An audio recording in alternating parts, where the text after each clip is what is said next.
अनंत सुख संपन्नम ज्ञानामृत पयोधरम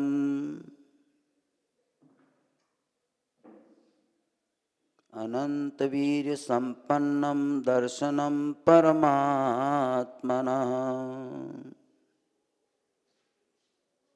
पंचाचार पराण सुविमला चारित्र संध्योदका अर्धूपदराच्य निष्परा कामादिदोषोजिता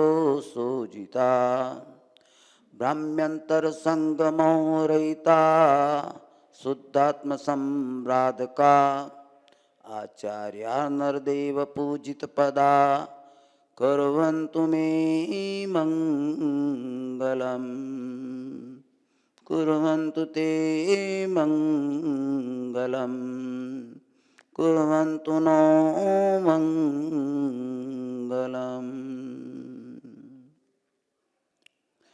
वर्धमान आशीष दो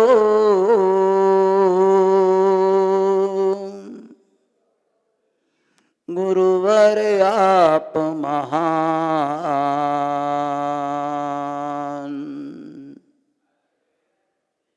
गुरु चरणों में जो रहे गुरुवर आप समान।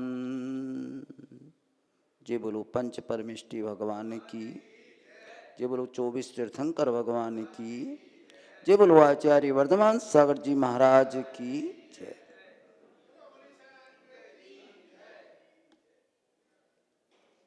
भव्य आत्माओं, जीवन अनमोल है और जो मनुष्य जीवन मिला है वो बड़ा अनमोल है। जीवन की सार्थकता किसे प्राप्त हो? जीवन किस लिए मिला? हम जीवन में जीने की कला किस तरह से प्राप्त कर सकते हैं? यहाँ इसी बात को हम यहाँ थोड़ा चिंतन करेंगे कि जीवन की शोभा कैसे हमारी बनी रह सकती है, हम में मनुष्यता कैसे दृष्टिपात हो सकती है, हम सभ्य हैं या असभ्य हैं, इसकी पहचान हम कैसे कर सकते हैं। तो आइए वचन के बारे में थोड़ा सोचते हैं। वचन, योग 3 प्रकार के होते हैं, मन, वचन और काय।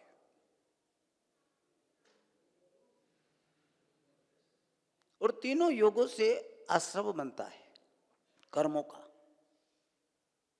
जब मन, वचन, काय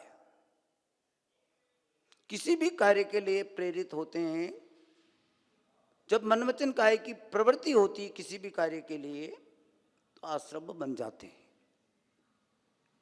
देखिए, आप जीवन में थोड़ा सा सोचना, अच्छे कार्यों में मन, वचन, काय की प्रवृत्ति हम अलग अलग रूप से करते हैं। मन क्या कहता है, वचन क्या कहता है और काय क्या कहती है। जब धर्म के काम करेंगे तीनों में डिफरेंस नजर आएगा। भगवान के सामने क्या कहेंगे कि मैं, हे भगवान, मैं पापी हूं, मैं दुष्टी हूं, हे भगवान मेरे में बहुत सारी बुराइयां है, आप मेरी सारे पाप दूर कर दो भगवान, ये भगवान के सामने कहते हैं। पर जैसे जैसे ही बाहरी दुनिया में आते हैं हम लोग, अगर हमको कोई पापी कह दे, कोई दुष्टी कह दे, कोई हमें कह दे मूर्ख कह दे, तो हम उसको स्वीकार नहीं करते, तिल मिला जाते हैं, क्रोधित हो जाते हैं, आकुलित हो जाते हैं। ये हमारे मन, वचन, काय की प्रवृत्ति में डिफरेंस हुआ, बदलाव हुआ। भगवान के सामने भक्ति करते हैं तो भक्ति में हम क्या कहते हैं, पर बाहर आकर के हम अलग रूप से प्रवृत्ति करते हैं। ये डिफरेंस हुआ। तो हम कोई धार्मिक कार्य करते हैं उस समय इन तीनों में विपरीतता नजर आती है, डिफरेंस। पर बुरे कार्य करते हैं, कोई पाप के कार्य करते हैं, तीनों की एक रूपता कर लेते हैं उसमें। मन भी लगाते हैं, वचन भी लगाते हैं और काय को भी प्रेरित करते हैं। जैसे विषय वासना, देखो बहुत बड़ी बात बता रहा हूं आपको, डिफरेंस कितना है कि विषय भोगों को भोगते समय तीनों लगा लेते हैं। मन भी लगता है, वचन भी लगता है और काय भी लगता है। जो भोजन करता है, अच्छे अच्छे मिष्ठान खा रहा है, उससे भी तीनों प्रवृत्ति साथ में हो जाती है।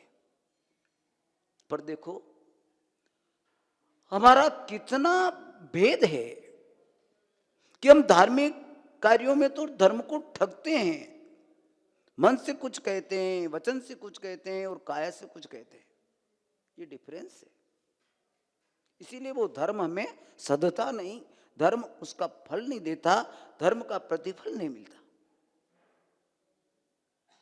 और भोगों की सामग्री के लिए दौड़ते हैं, व्यापार करते हैं और इतना उलझ जाते हैं, सारे तीनों योगों को लगा देते हैं, मन को लगा देते हैं, वचन को लगा देते हैं, काय को लगा देते हैं और फिर देखो ये इनके इन प्रकार हम उसकी प्राप्ति करना चाहते हैं।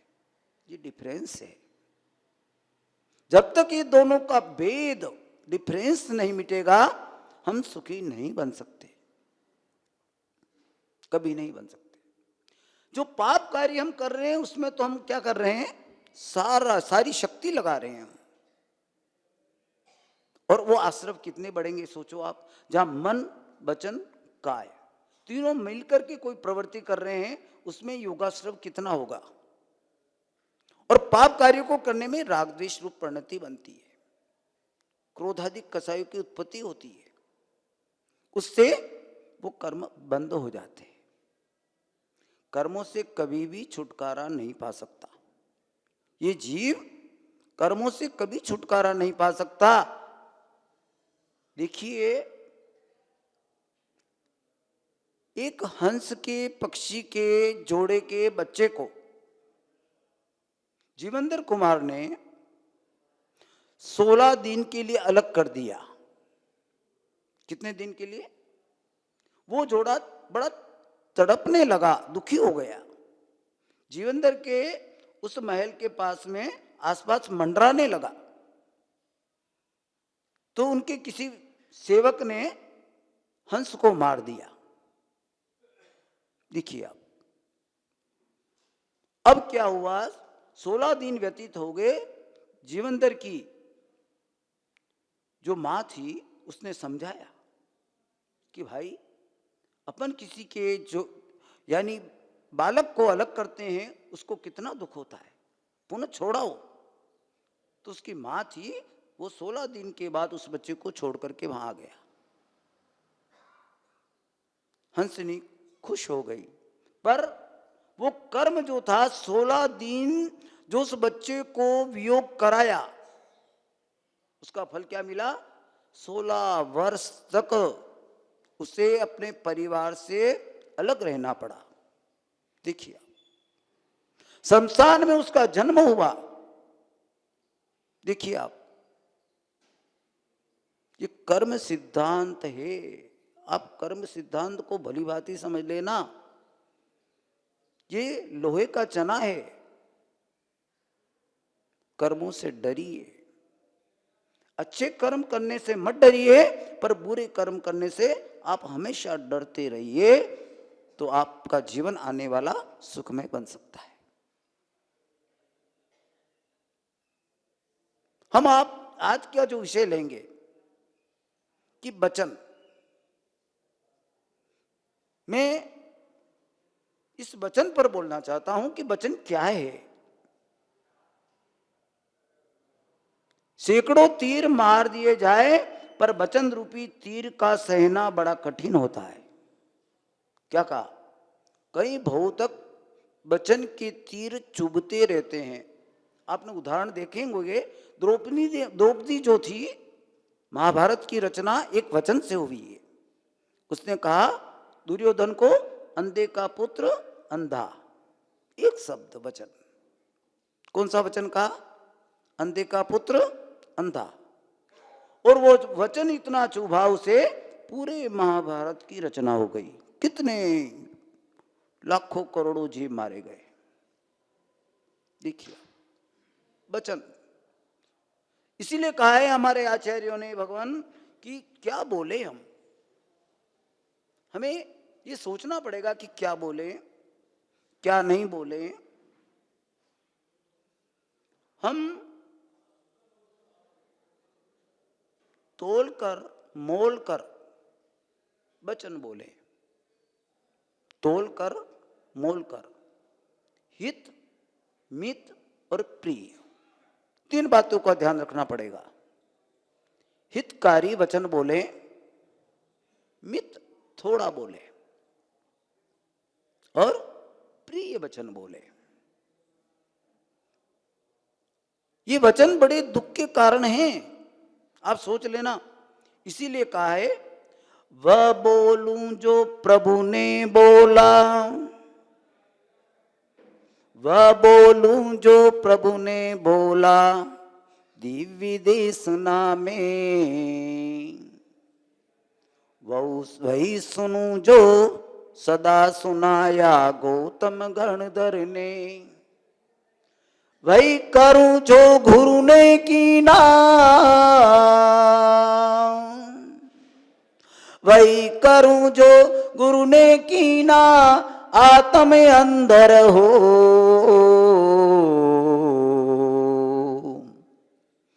मेरा। बोलिए, मेरा अंतिम मरण समाधि तेरे दर पर हो, मेरा अंतिम मरण समाधि तेरे दर पर हो। ये तीन सूत्र है कि मैं क्या बोलूं, क्या करूं और क्या सुनूं। तो आप बोलने के बारे में आज थोड़ा हम विवेचन करेंगे। तीनों विषय साथ में नहीं ले सकते, पर एक विषय को हम विशेष रूप से यहां हम लेंगे कि देखिए, एक भाषा होती है, भाषा, और एक होती है अभाषा। भाषा का जीवन में बहुत बड़ा महत्व है। अगर आप बोलने में आपकी भाषा एकदम दुरुस्त है, आप भाषा के ज्ञानी हैं, हमें क्या बोलना है, कैसे बोलना है, कितने शब्दों में बोलना है, कौन से शब्दों का प्रयोग करना है, तो सामने वाला आपसे प्रभावित हो जाएगा। आपकी भाषा सुनकर ही, आपकी बोली सुनकर ही वो आपसे प्रभावित हो जाएगा। देखते हैं ना हम दुनिया में, प्रैक्टिकल आप देखते होंगे इस बात को कि सामने वाला जैसे ही बोलता है उसके वक्तव्य से हम प्रभावित हो जाते हैं, बोलने मात्र से प्रभावित हो जाते हैं। ओह, कितना सुंदर बोलता है। तो भाषा का यहां भेद किया है आचार्यों ने, एक अक्षरात्मक और एक अनक्षरात्मक। जैसे अक्षरों से हम भाषा का विवेचन करेंगे तो स्वर व्यंजन का उपयोग करेंगे, अ आ इ ई क ख, इन शब्दों का प्रयोग आएगा। संस्कृत भाषा है, प्राकृत भाषा है, हिंदी भाषा है, तेलुगु भाषा है, अनेक प्रकार की भाषाएं होती है। अंग्रेजी भाषा है, ये भी भाषा ही है। अब जितना बोलने में व्यक्ति पारंगत होगा, उस व्यक्ति की विशेषता विशेष रूप से आकी जाएगी। तो बोलने में यहां बता रहे हैं, अक्षर का जो ज्ञान है उसको आप सोच समझ के प्रयोग करिए। अक्षर ज्ञान होना ही चाहिए कि हमें किसे क्या बोलना है। दूसरी बात बता रहे हैं कि जहां मैंने कहा था हित मित और प्रिय वचन, हित का मतलब थोड़ा, मित का मतलब, हित का मतलब प्रिय और हितकारी।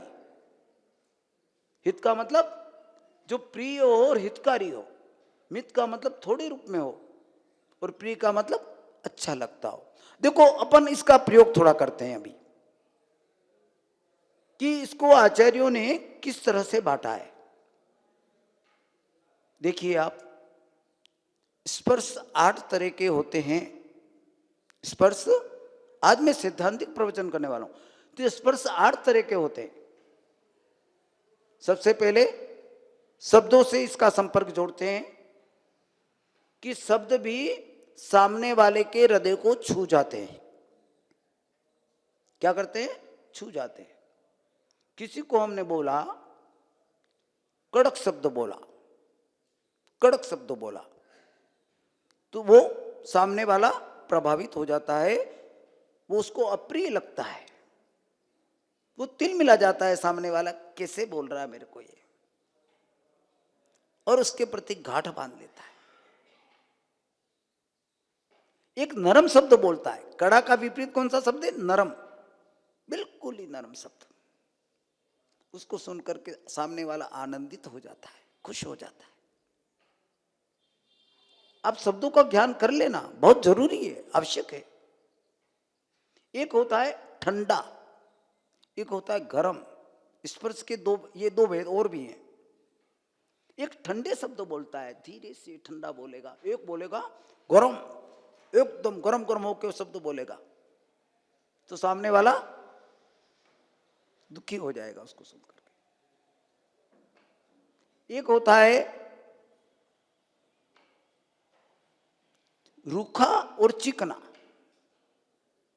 स्पर्श के 2 गुण और भी हैं, रूखापना और चिकनापना। अपन कहते हैं लौकिक व्यवहार में कि ये क्या रूखा बोलता है इतना यार, ठीक तो बोल तू, रूखा रूखा बोलता है। और चिकना, एकदम जिसमें थोड़ी मिठास होती है, वो भी हृदय को छू जाता है। और फिर कहते हैं हल्का और भारी। क्या कहते हैं? हल्का शब्द बोलता है, बिल्कुल हल्का, और एक भारी ऐसी कर्कश आवाज होती है, ऐसे कान में अंगुली करनी पड़ती है हमको। क्या करनी पड़ती है? तो ये 8 भेद जो स्पर्श के होते हैं, वो सारे के सारे इस पे लागू होते हैं हमारे जीवन में।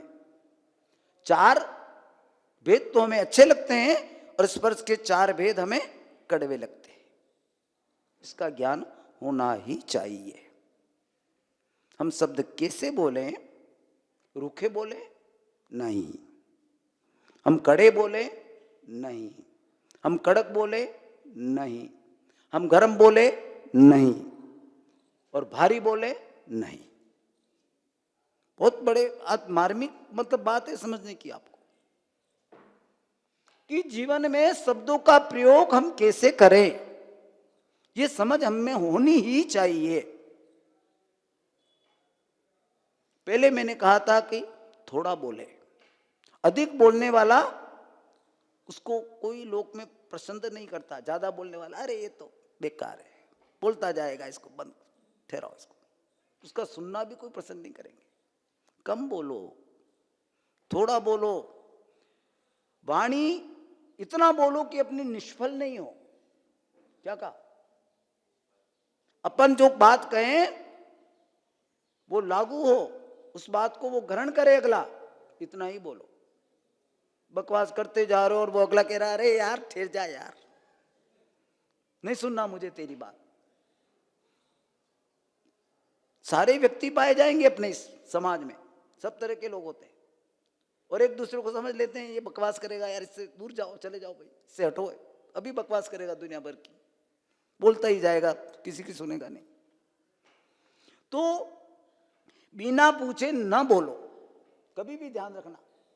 क्या जीवन में आप बेचारे 5-7 घंटे, उन्होंने आपसे बात नहीं करी, पूछा नहीं, आप बीच में अपनी टांग अड़ा रहे।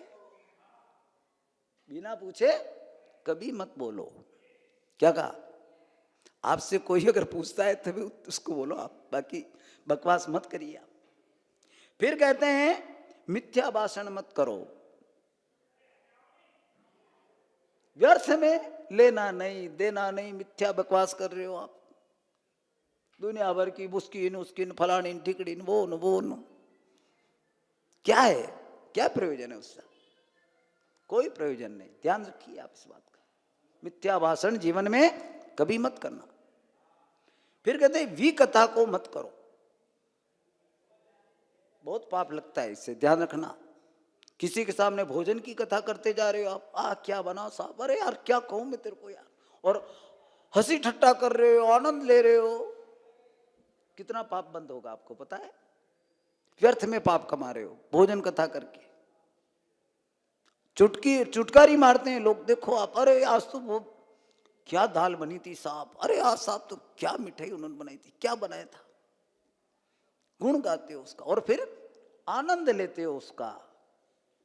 नहीं, कभी नहीं, व्यर्थ में भोजन कथा मत करिए, महान पाप का कारण है।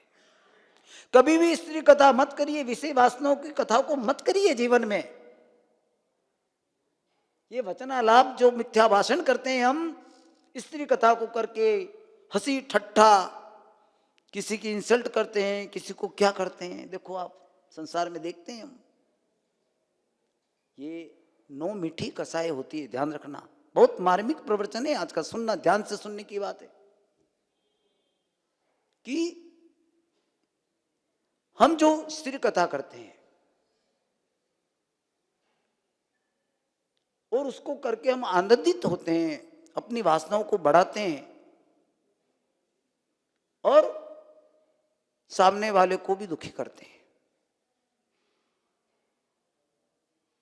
और आज दुनिया में सबसे ज्यादा कथा चल रही है स्त्री कथा, भोजन कथा बहुत चल रही है। कितने पकवान साहब, आज शादी होती है, किसी को जीवन में उसने भोजन नहीं कराया होगा घर पे, जब शादी आती है तो 56 पकवान बना लेता है, देखो आप प्रदर्शन करेगा। और कौन खाएगा 56 पकवान, खा सकता है वहां जाके क्या? हाँ, पर वहां जाकर के कोई कमी नहीं रहनी चाहिए। पर घर पे कोई अतिथि भूखा चला जाए तो परवाह नहीं उसको। अगर मुनिराज हमारे सर में पदार्थ हैं, कोई मतलब नहीं, पर वहां 56 भोग। देखिए कितनी सोच में डिफरेंस है हमारा। धर्म यही तो सिखाता है कि आपकी सोच बदलो, अपने चिंतन में सोचो कि मुझे कैसे जीना है, क्या सोचना है, कैसे बोलना है, तब मानव जीवन का श्रृंगार होगा।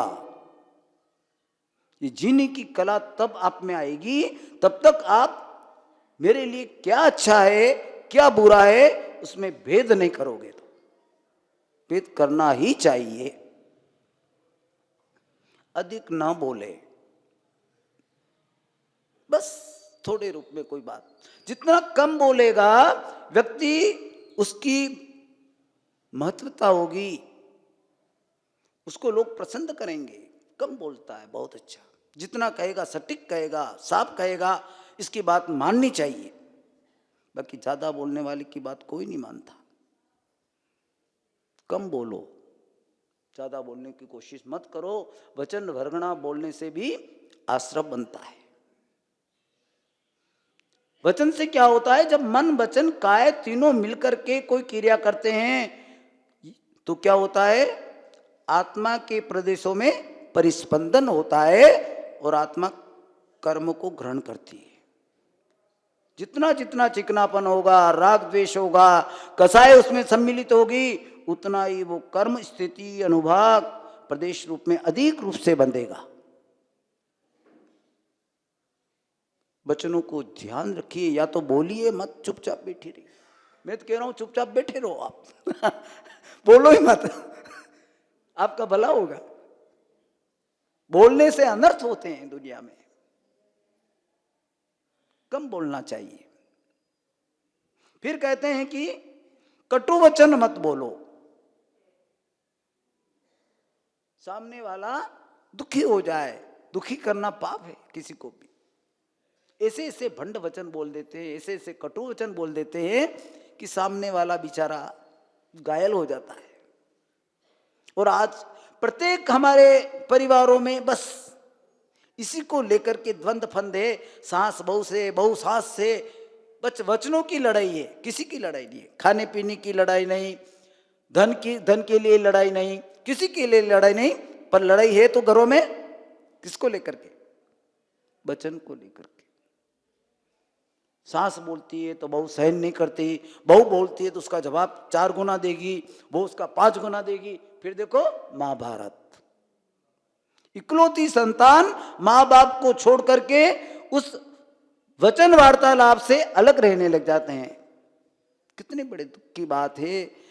जिस माँ बाप ने आपको जन्म दिया, आपको पाला पोसा पढ़ाया और बड़ा बनाया, और उनको ही आप इनका इतना तिरस्कार, क्या धर्म होगा आपके जीवन में? जब माँ बाप की सेवा आप नहीं कर सकते तो धर्म की क्या सेवा करेंगे? हम आपसे क्या आशा रखते हैं कि आप धर्म की सेवा करेंगे? नहीं कर सकते। पहला धर्म अपने माता पिता की सेवा करना सबसे पहला धर्म है। ध्यान रखना जीवन में, जो अगर माता पिता की सेवा न कर पा रहा है, समझ लेना उसका दुर्भाग्य है। माता पिता परमात्मा का एक प्रतीक हैं। उन्होंने अपने कर्तव्य का पालन किया है, अपनी संतान को बड़ा किया है, पाला है, पोसा है और योग्य बनाया है, इसलिए वो हमारे लिए सबसे पहले आदरणीय है, सम्मानीय है। ध्यान रखना जीवन में इस बात को।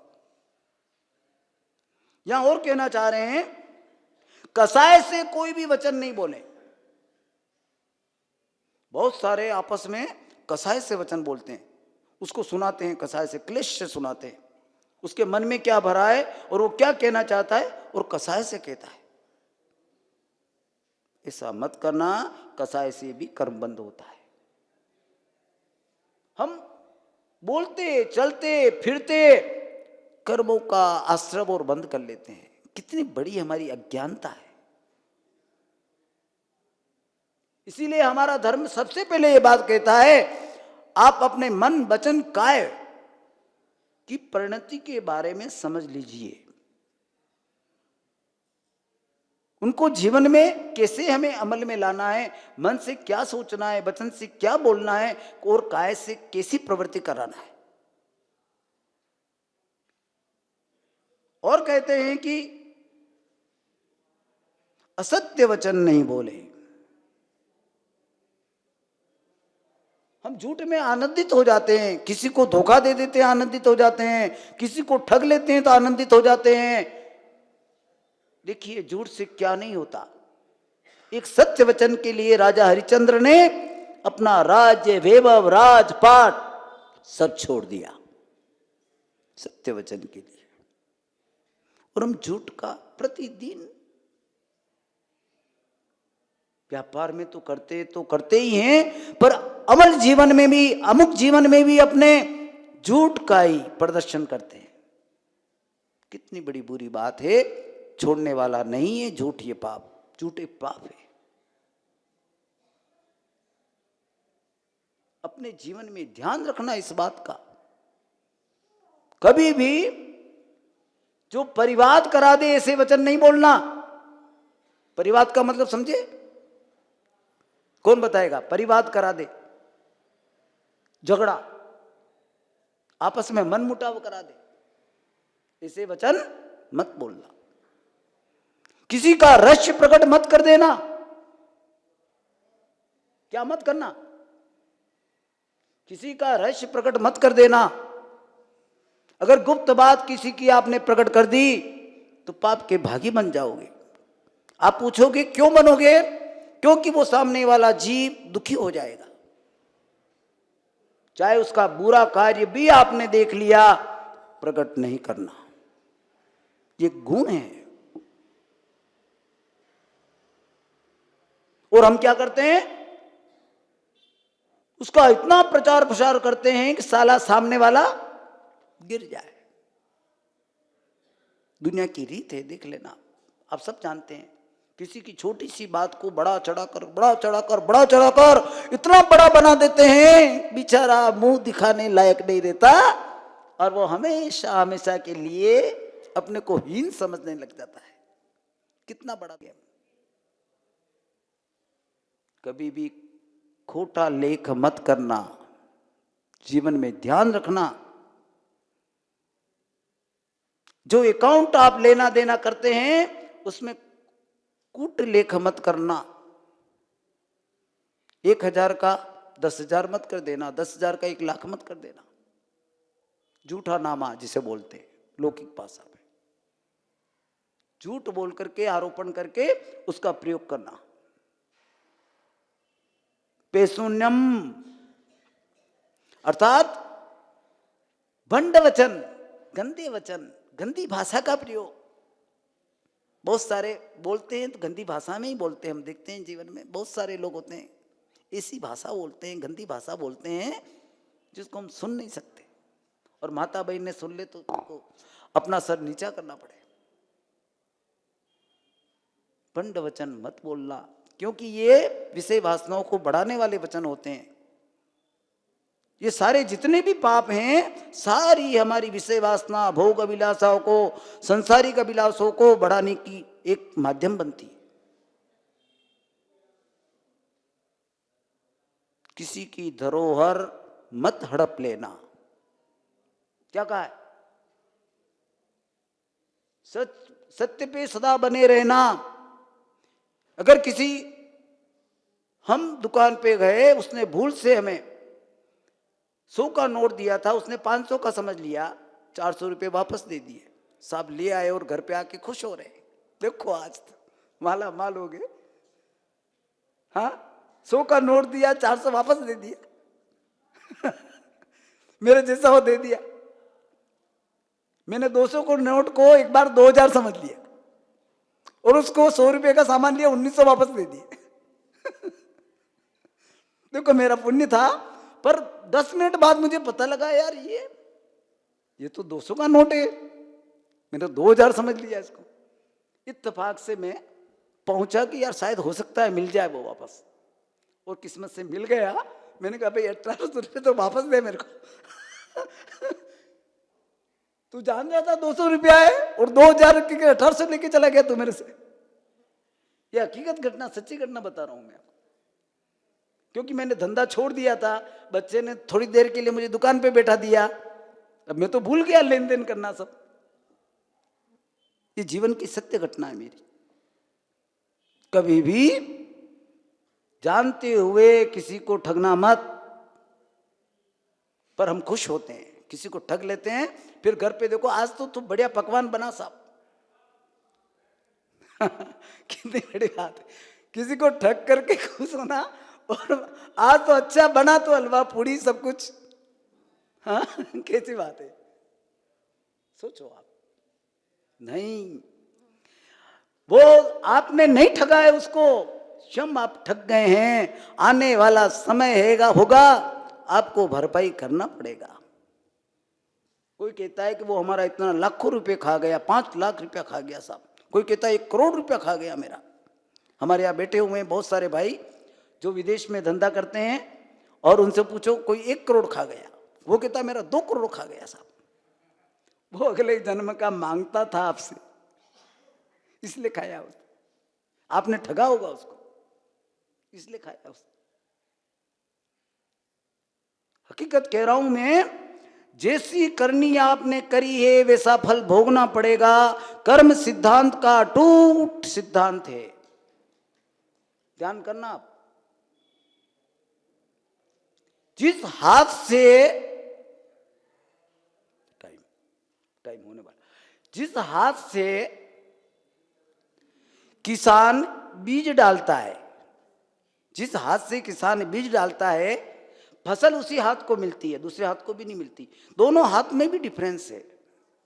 इस हाथ का इसी हाथ को मिलेगा और इस हाथ का इसी हाथ को मिलेगा।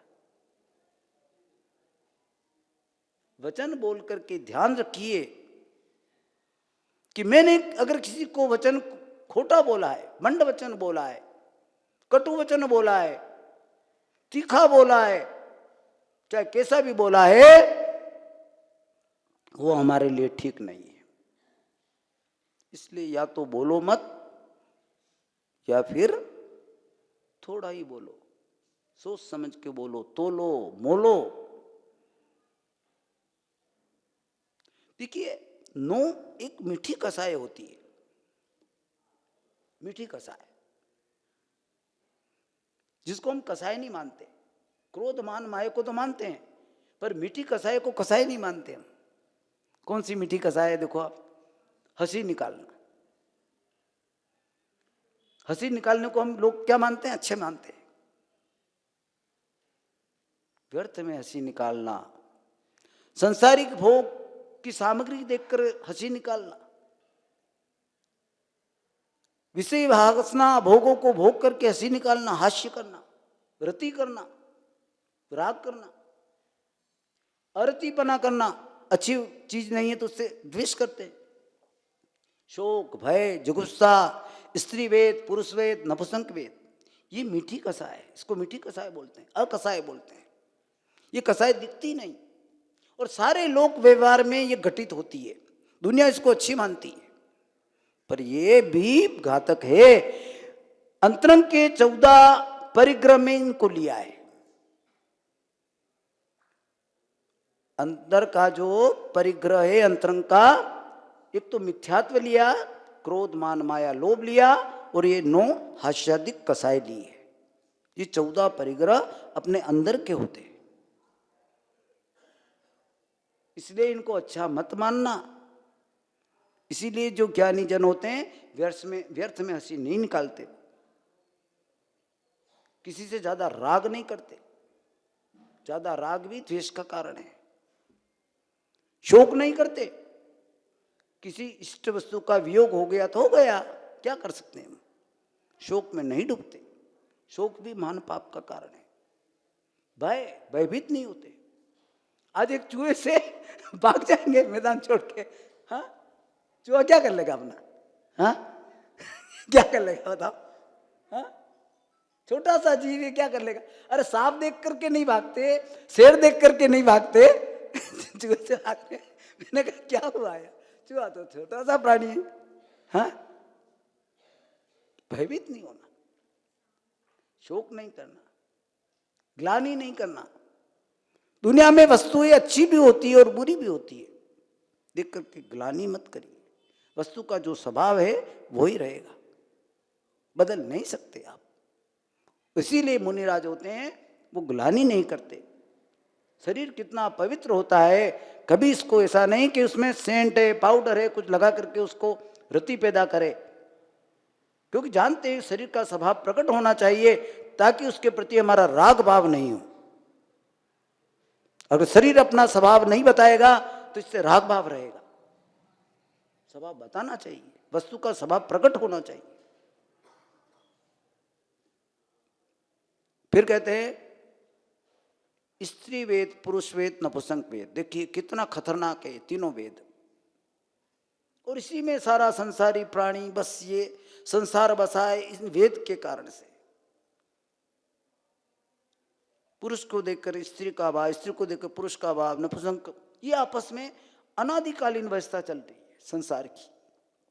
ये वेद महान दुख का कारण है।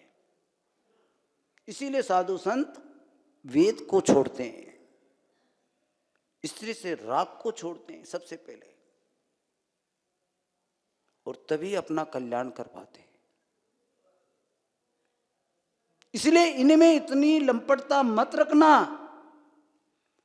स्वसंतोषदायक व्रत को पालन करना। आप संसार में हैं, आपकी पत्नी है, बढ़िया बात है, पर उसका परिपालन धर्म से करना कि मेरी धर्म पत्नी है।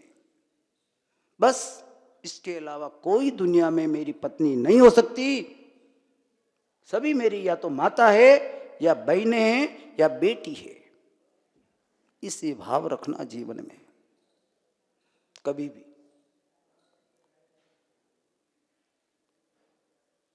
बंधुओं, कहने को तो बहुत है कि आप जीवन में अगर अच्छे कार्य करेंगे, अच्छे वचन बोलेंगे, आपकी पहचान अच्छे लोगों में होगी। देखना कभी भी ज्ञानी होती है ना, जो ज्ञानी जन, जो वचन सोच समझ के बोलते हैं, जो किसी को कड़वा तीखा चरपरा नहीं बोलते। अब बताऊं मैं आपको कि पुद्गल के जो 20 गुण होते हैं 20 ही गुण इस वचन में होते हैं। मैंने स्पर्श के 8 गुण वचन में बताए थे, इसी तरह रस में भी होते हैं। मीठा है वचन, कड़वा है, कसायला है, खारा है। अपन बोलते हैं ना मीठे रस में आते हैं, ये मीठा है, ये कड़वा है, ये कसायला है, चरपरा है, ये खारा है। यही वचनों में निहित होते हैं। इसी तरह के वचन संसार में देखे जाते हैं कि कौन से वचनों को लोग पसंद करते हैं, कौन से नहीं करते हैं। रूखा वचन पसंद नहीं करते, जैसे कड़वा वचन नहीं करते, मीठा वचन पसंद करते हैं। जैसे शक्कर मीठा बना होता हो तो हम उसको पसंद करते हैं ना। रस 5 होते हैं। इसी तरह वचन भी 5 तरह के होते हैं। कौन से वचन अच्छे हैं, कौन से अच्छे नहीं हैं, इनमें भेद ज्ञान होना चाहिए। फिर घ्राण के हिसाब से भी देखें, सुगंध और दुर्गंध।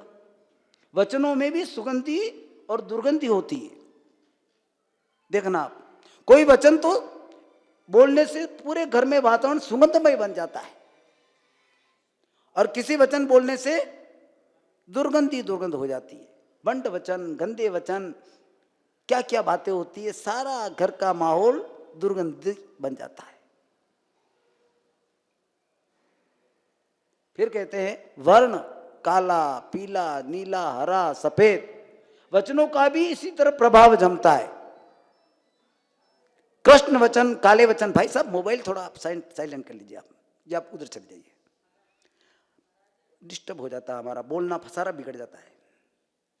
या तो फिर आवश्यक हो तो चाहिए। कृष्ण वचन काले, अब जैसे भंड वचन हो जाए कृष्ण वचन कहलाएंगे वो।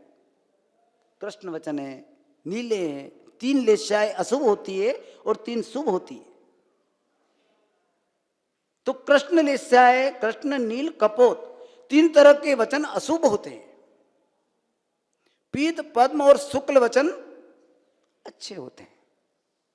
इसीलिए आचार्यों ने पुद्गल के जो 20 गुण हैं उन पर वचनों को घटित किया है। स्पर्श के 8, रस के 5, घ्राण के 2 और वर्ण के 5। क्योंकि वचन भी एक पुद्गल होते हैं। वचन क्या होते हैं? इसीलिए इसके गुण भी 20 होते हैं। वचन के गुण कितने होते हैं? 20 होते हैं। इसीलिए वचन स्थिर रहते हैं। वचन को पकड़ा जा सकता है। मैं यहां बोल रहा हूं, ये पकड़ लेगा। हमको बाद में भी सुना सकते हैं। इसको पुद्गल है, पकड़ लिया इसने। अगर पुद्गल नहीं होते तो पकड़ में कैसे आते? इसीलिए भाइयों, जो हम वचन बोल रहे हैं, सोचे, समझे, नापें, तोलें और उसको अमल में लाए, हमारा भला होगा। इसीलिए जीवन की जो जीने की कला है वो हम सोच समझ करके हमारे जीवन में अमल में लाए तो हमारा भला होगा। इसलिए मैं आज के दिन आपको कोई बात नहीं, इसी बात के लिए प्रेरणा करता हूं कि आप अपनी वाणी को संभालिए, सोच समझ कर बोलिए, जीवन को खुशबूमय बनाइए, सुगंधित बनाइए, मीठे वचन बोल करके जगत को आनंदित करिए, खुद आनंदित होइए। जय बोलो आचार्य वर्धमान सागर जी महाराज की।